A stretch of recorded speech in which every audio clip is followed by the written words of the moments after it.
পাকুল্লার বাজারের একদম কাছে রয়েছে একটা 3 গম্বুজ মসজিদ।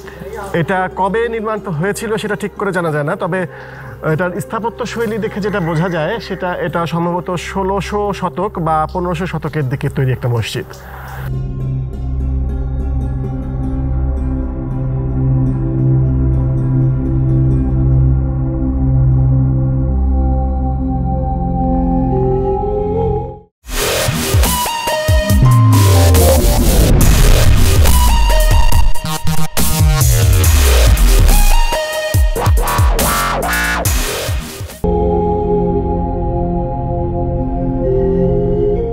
আয়তাকার মসজিদটি দৈর্ঘ্যে 14.77 মিটার এবং প্রস্থে 8.55 মিটার এবং দেয়ালগুলো 1.25 মিটার পুরু।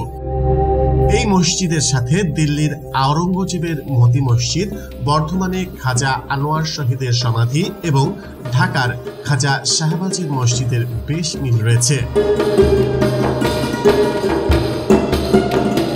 মসজিদের 4 কোণায় 4টি সুউচ্চ বুরুজ রয়েছে আর রয়েছে 3টি কারুকার্য মণ্ডিত প্রবেশপথ।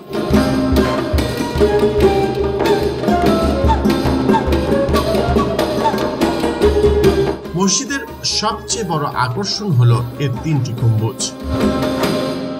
কেন্দ্রীয় গম্বুজটি পাশের 2টি গম্বুজ থেকে বেশ বড়।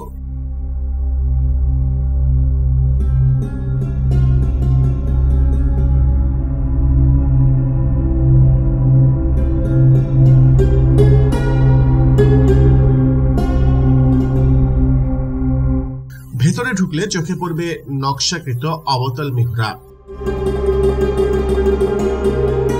আর এই কেন্দ্রীয় মিহরাবটি খাঁজ কাটা বিশিষ্ট।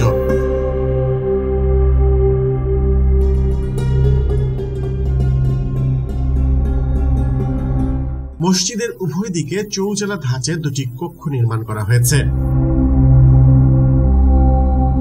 এই মসজিদটির দুপাশে 2টি কামরার মতো আছে। 3 গম্বুজের পাশাপাশি এই কামরা দুটোর কিন্তু একটা আর্চ আছে এবং আর্চের উপরে একটা গম্বুজ আছে। অবশ্য এই গম্বুজগুলোর মতো না। আমরা যদি এই কামরাটাতে ঢুকি, এখানে দেখতে পাচ্ছি এখানেও একটা ছোট্ট কামরা এবং এখানে যে গম্বুজটা আছে এটা একটা গম্বুজ, কিন্তু বাকি 3টা গম্বুজের মতো না। এটা একটু অন্যরকম ডিজাইনের, একটু কুড়ে ঘুরে ছাউনির মতো। ধারণা করা হয় এই কক্ষগুলো এখানে শিক্ষারত ছাত্র এবং ইমামের থাকার জন্য ব্যবহার করা হতো।